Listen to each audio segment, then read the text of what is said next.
கனவே உனை வந்து சேர நான் இங்க வரம் ஒன்று கேட்டு என் மரணம் நெருங்கிடும் போதும் உன் நினைவில் வாழ்ந்திடுவேன்.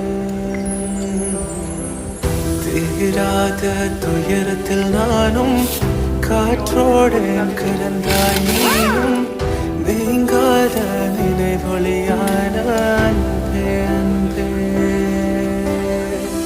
மறு ஜென்மம் இருந்தால் கூட உயிரே உன் கரம் பிடிப்பேன உன் கால் தடம் நான் தொடர்வேன் அன்பே.